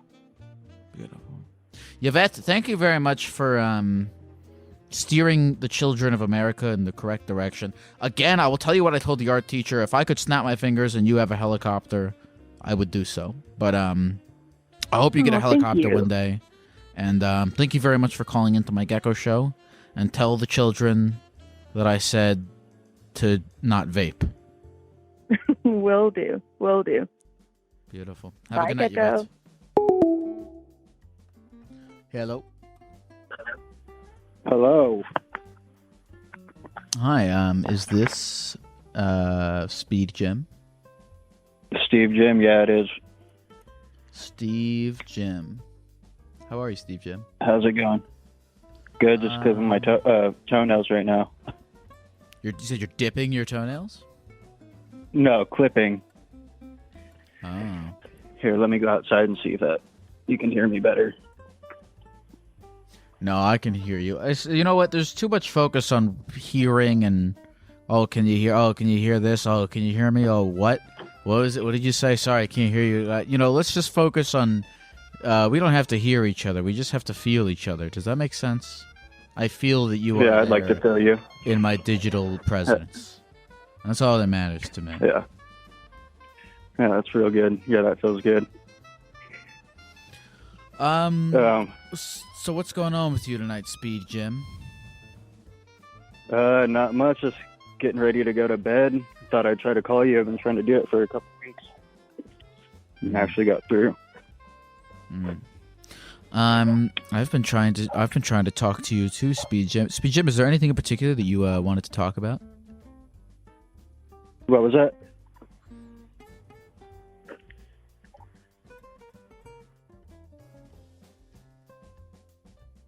Hello? Speed Jim, is there anything in particular that you wanted to talk about? Oh, yeah. I was going to ask, do you think it's normal to still sleep with your exes? That's an interesting question. When you say normal, what do you mean by that? Like, is that something like a lot of people do, or is it just kind of like weird to do? Does it matter to you if it's something that a lot of people do? I guess not. No. Okay. Clearly something about it is causing some sort of mental conflict for you. Yeah, like kind of like worrying if they'd get feelings back for you and you'd end up like hurting them or something like that. Well, what's are you sleeping with one of your exes? Yeah. And you are primarily concerned that they will garner feelings for you again, and that you might end up hurting their feelings. Yeah. Interesting. Have you talked to them about this? Have I talked to them about this? Yeah. No, I haven't. Have you not talked to them about this because you're avoiding it, or because you didn't think to talk to them about this? I guess I haven't really thought about it that much until basically, I guess, tonight when they were asking like what kind of question I wanted to ask. Well, I feel like, and I'm trying to do this too in my own relationships, be they any sort of relationship, doesn't necessarily have to be romantic, but transparency is always key. So, I feel like if you're sleeping with this person, and yet you want them to have an accurate idea of how you feel about the situation, so that they have all the information that they need to inform their own decisions as well. Does that make sense? Right? Yeah, So that does make sense. If you tell this girl, you're like, hey, listen, I'm having a good time with you, like I like you, you can say that. But look, I'm for whatever reason, but I'm not trying to get back into a real thing. I just want to let you know that, so that there's no hard feelings. Just wanted to let you know that. And then from there, it's up to her whether or not she wants to keep seeing you. But at least now it's been discussed. It's out in the open. And then I'll make you feel better. Then I'll make her feel better. But whether or not it's normal or wrong is not really, for anyone to decide except you guys. But it's easier for her to make the decision and for you to make the decision if you're both aware of the sort of context behind it. Is that something you would have an issue? You would take issue with? Is telling her, bringing this up, talking through this with her? No, I'd be able to ask her. I could probably ask her right now. Hell yeah. Is she with you? No. But we talk, like on Facebook and stuff still. That sounds nice. Well, good luck to you, Speedy Jim. Is there anything else you wanted to talk about before we go? Yeah. So the other week you were talking about a simulation, and I wanted to know if you think there's another simulation out there where humans just talking to geckos. I think I've made a decision not to care about simulations anymore, or whether or not life is a simulation, or if life is real or anything, because it's not going to help me to think about. I can't possibly take in the information of all the possible universes that could theoretically exist. So I've made the intentional decision to just focus on this universe that I'm living in right now, and with a greater aspiration to live in this moment that I'm living in right now. And I hope we'll get there one day. Okay, that's good. Well, thank you for calling, Speedy Jim. I wish you the best of luck. Yep, thank you. Bye. Hello? Hello? Hi, who is this? My God, Lyle.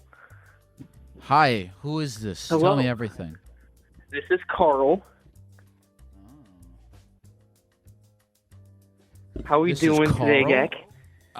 I'm doing all right. I am feeling pretty good. How are you, Carl? I'm not gonna lie, I'm low-key shaking, Mr. Geck. Why are you shaking, Carl?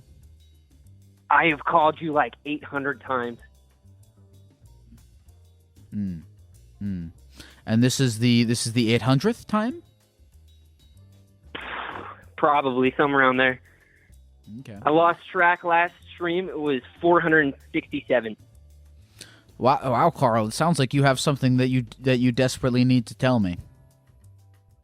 Yes, Lyle. Please. Okay. Please. So you changed my life. Tell me more. So about a year ago, I took about 4.5 grams of mushrooms, okay? Sure. And I'm surfing through the interwebs, Twitch, and I come across this green gecko staring at me. Crazy-ass background going on. So I decide to click on you. You were talking about riding trains with no destination and everyone takes life too seriously. Lyle, in my shit. Reversed my brain right then and there. So you heard me talking about how everyone is riding trains and taking life too seriously, and you said it changed your life. And so am I to believe that you are calling me from a train right now?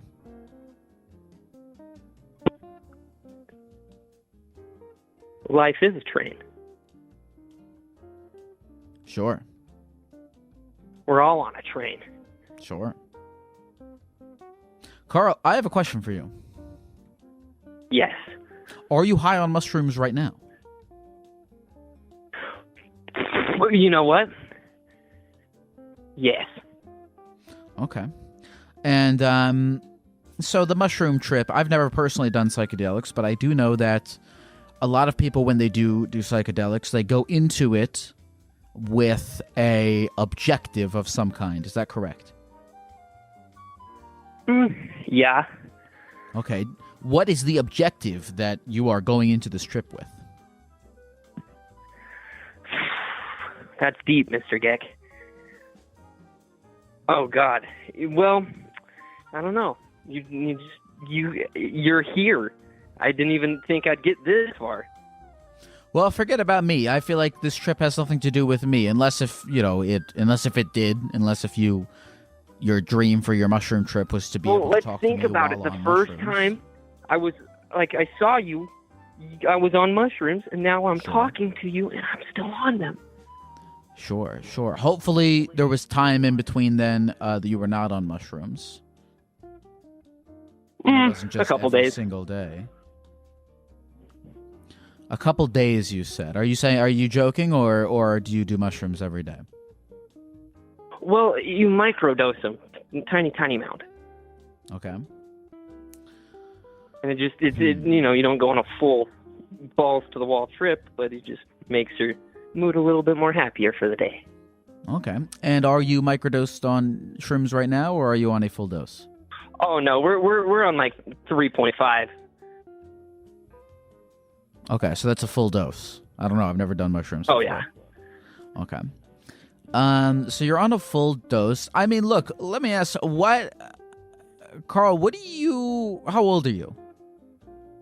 I'm 18.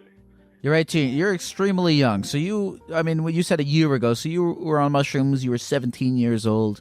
You heard me say something about being on a train, and now Yeah. what are you looking for, Carl? I feel like you're doing all these drugs and whatnot, and like, is there a goal in mind? Are you seeking a truth of some kind?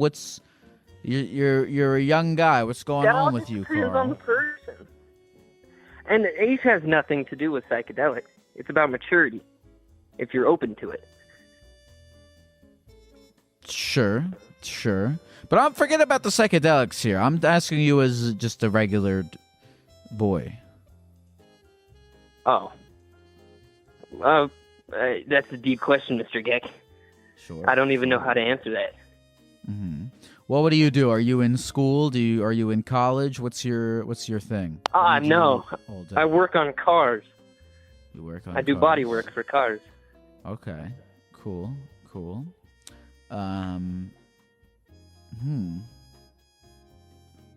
You don't do Actually, you know you're what, not, Mr. Geck?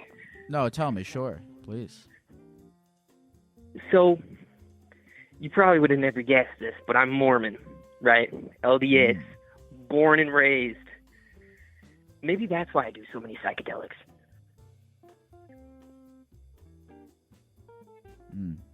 You think you think your psychedelic use is because of your Mormonism? Yeah, I want to see what's up there, man. Don't you? Up there. When you say up there, where are you referring to when you say there? It's probably not up there, just in the realm of all the souls and spirits combined into one. Ah, man.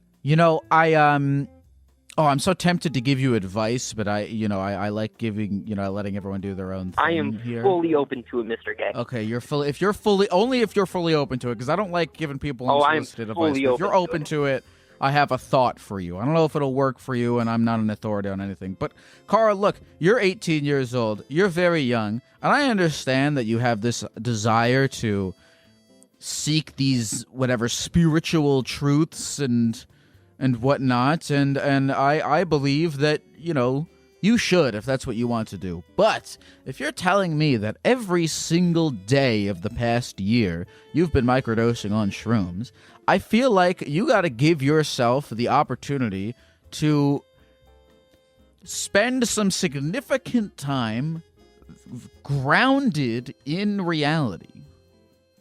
It's good to be spacey. A lot of people have the opposite problem where they're too grounded in their own reality. And maybe they do need to, it doesn't have to necessarily be a substance thing. You can do this completely sober, but take some time to think about things in a grander sense. But you sound like you have the opposite problem where you're too busy thinking about things in some grander spiritual, religious, whatever sense. And you got to spend some time standing in line at the grocery store and being impatient You know, you got to live in reality for a second. You got to spend some time texting your friend and going, hey, what's up? And they go, not much. How about you? And you go, not much. And then, you know, live a boring life in boring, shitty reality for a little bit of time. And then take the information that you've gained there and then take that back to your special place on the stepladder where you observe and think. But if you're always observing and thinking, then you're not actually living and experiencing in the shit that you're always observing and thinking about. So I would suggest to you, Carl, if you can, especially since you're so goddamn young, take a little bit of time away from the shrooms, live in the real world, and then come back when you're ready. What is that? How do you feel about what I just said to you? I am flabbergasted. I don't even know what to say, Mr. Geck. Take some time. Think about it. But I'm scared of that reality, Mr. Geck. That's why you gotta live in there. That's the thing, is if especially if you're scared. Why are you scared of that reality, Carl? I don't know. Life is mean. Life is mean. Why is life mean, Carl? I don't know. I just feel like, sometimes life throws you that curveball every once in a while that just smacks you in the nuts. Carl, let me ask you a question. Do you have a real therapist? I had one. Okay, why'd you get rid of them? They just kept trying to prescribe me medicine and stuff. But it was like stimulants and stuff. I don't want to take meth. Okay. Well, you're taking. Well, here's the thing: is your doctor? Okay, let me ask you something. Let me tell you something. And by the way, I get it because everyone has their own ideas on whatever they want to take and put into their body, but whatever. You sound like you're self-medicating with mushrooms, right? But then this medical professional that you're seeing is like, okay, I went to school and got my stupid license that you need to do this shit, and here's what I think, in my professional opinion, you should take. Try their idea first, because they probably know more than you about what you should put in your body. At least try it. It might not work for you, but you should at least try it. I've talked to people about this kind of shit before, and I get it's a complicated issue, but I always defer to trusting whatever your doctor tells you to do. Yeah, I feel that, but it was also a Mormon therapist, so he'd throw a Book of Mormon at me. You know what I mean? Sure. So there's multiple layers to this. I'm sure there are. That's why I don't pretend to know anything. But you know everything, Mr. Geck. I don't know if that's true, but Carl, I would just tell you, man, take some time to live in reality. And I know that it sucks and you're escaping from it, but that's kind of why you should learn to live in it for a little bit. That's your little thing to conquer here. Try to live in reality for a little bit. Give it a week. Say, I'm gonna live in the boring, shitty world for a week. Actually, take back what I just said. Don't think of it as boring and shitty. Just be like, I'm gonna live soberly for a week. I don't know if you're physically addicted. I don't really know how mushrooms work. I don't know if you are addicted. If you are, talk to someone about that. But try to live in reality a little bit, Carl. Thank you. Of course. I feel you. Beautiful. Carl, man, thank you for calling, and feel free to call back in and let us know how this went if you try it, which I hope you do. Oh, I would love to. This is not the last time you've heard of Carl. Good. Thank you for calling, Carl. You have a good rest of the night. Carl. I hope he's okay. Hello? Is this Mariah? Can you hear me fine? Yes, now I can hear you fine. How are you doing, Mariah? Okay. I'm alright. And yourself? I'm doing pretty good. I'm enjoying being a gecko. It's another day in the life. It's nice. It's always nice. I've learned to have something to do.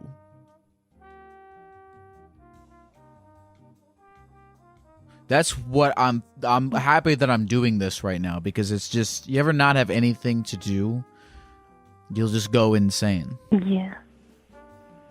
It's good to have something to do. It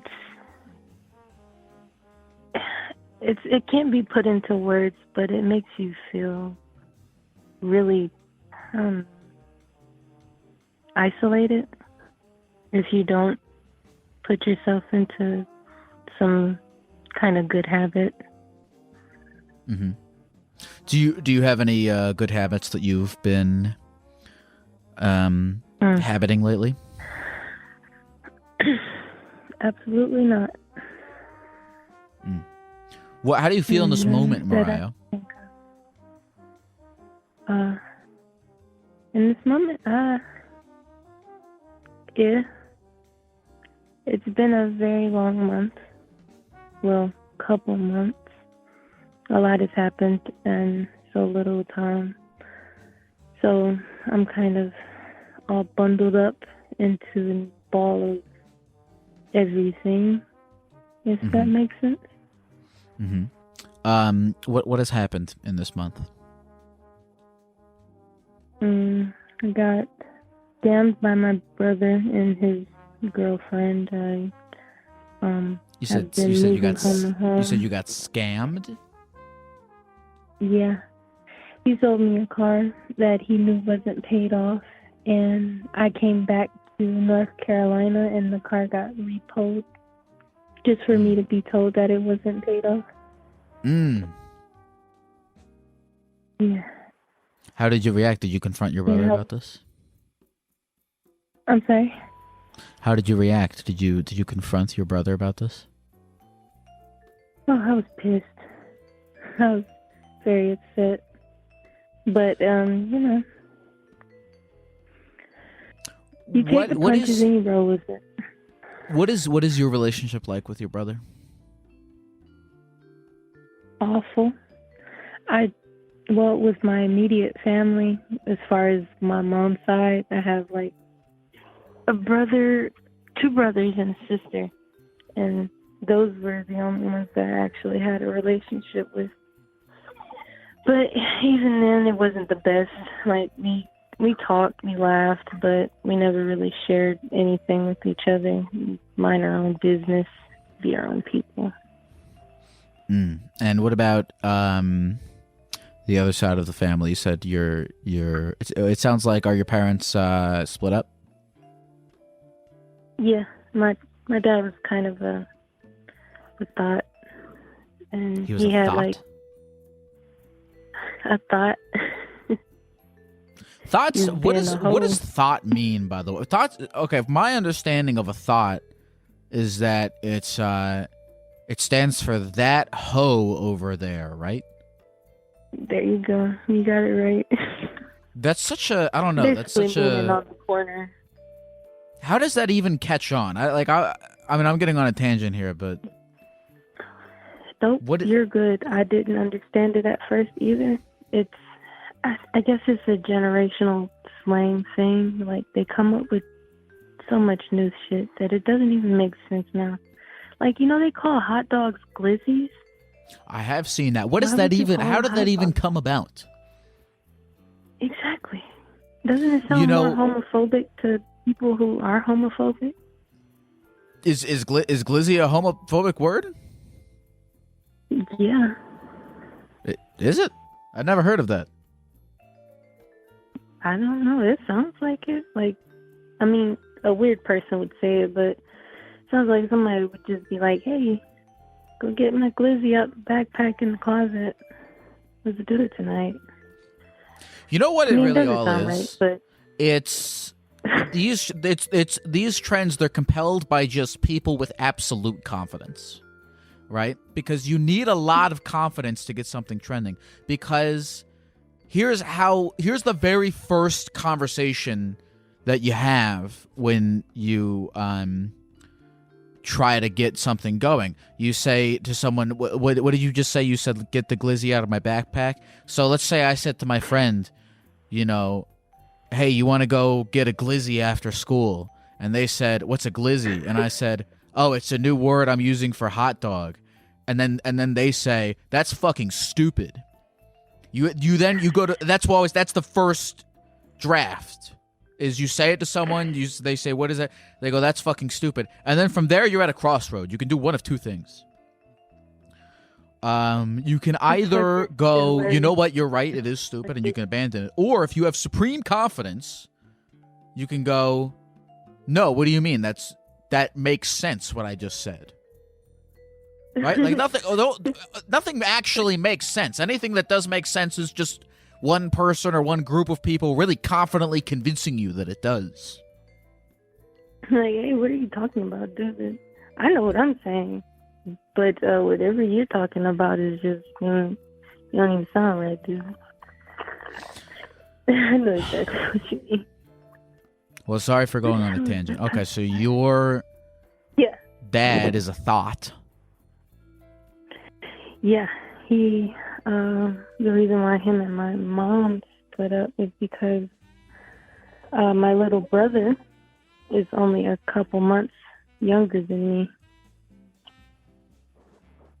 He decided to go and have sex with somebody else while my mom was at least 7 months pregnant with me, I think.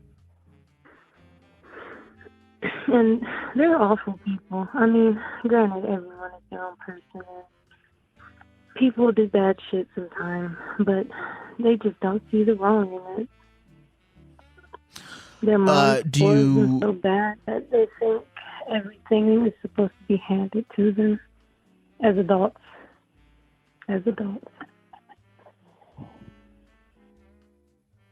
Hold on, I just turned up I realized your audio was down for a while, but we're better. Okay. So, Mariah? Yeah, Mariah. All right, so your brother scammed you out of this car deal. That's shit. Now I'm kind of curious with the brother. You say you had a horrible relationship with him. Did you always have a horrible relationship with him, or is this car scamming thing part of that? Because I would think if you've always had a horrible relationship with him, then I would ask what made you trust him in this situation. Yeah, you could see that I clearly had a whole lot of trust in him to buy a car from him. And mind you, I bought this car without having the title in my hand, so that's a big fucking leap. A really big leap. Excuse my language, I don't mean to cuss so much. But, yeah, he explained to me, like, okay, well, the car's paid off. She says she's gonna go get the title from North Carolina for you, blah, blah, blah. Okay, months pass, like 2 months, and this girl is still in my face looking at me, not traveling to North Carolina to get the damn title. And it got so bad down there that we had to leave. I was pregnant for the whole trip, pretty much. We was up there for my whole pregnancy, and I gave them the benefit of the doubt to try to help change some things around the house, because, oh my God, don't get me started. The house was just in horrible condition. And well, hold on. So how long ago was all this? All of this conspired, like, we came down here in August. Yeah, it was about 2 months ago. Oh, are you still pregnant, or did you have the child? Oh yeah, I had the baby. That's why we moved. Is that your first? Is that your first kid? No, this would be my second, and I had him early because of stress that was related to my brothers. How are things going with the second child? Great. I felt so fucking relieved when I found out that his jaundice was gone. He was born premature, like he was born a month early, and he was so tiny. He was like, shit, how? They said he was only like 4 pounds, and we were in the hospital for 4 days.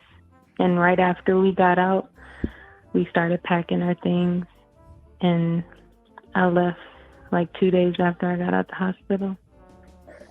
Mm. Yeah, it's been wild, and I just got into a fight with my mom's boyfriend,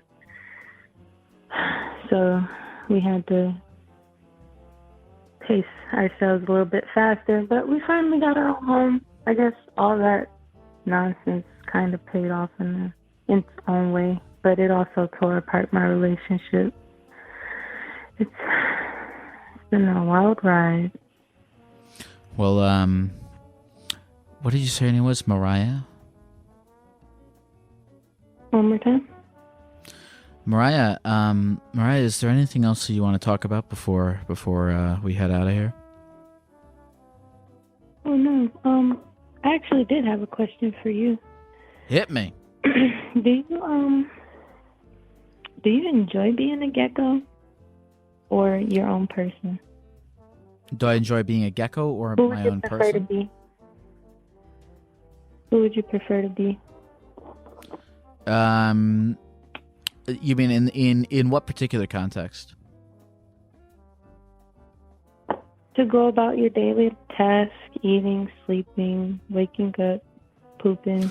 Oh, I prefer to yeah, I think it's nice to I think that wearing a giant green gecko costume, it has its place. Wearing a giant green gecko costume has had its benefits for me in my life. There are certain places in which I think is better that I am wearing it, and then certain places in which it would probably be an impediment to my life to be wearing a giant green gecko costume, such as sleeping and eating and going to the grocery store. Although I don't necessarily know, because I really haven't tried going to the grocery store as a giant green gecko, and it possibly could be an interesting experience. Okay, I will try it then. I will try that. You might like it. I might.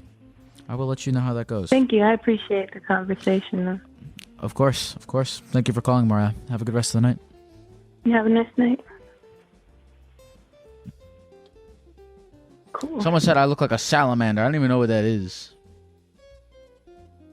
I don't even know what a salamander is. People tell me I look like a salamander. You don't even know what a salamander is. There are big geckos on the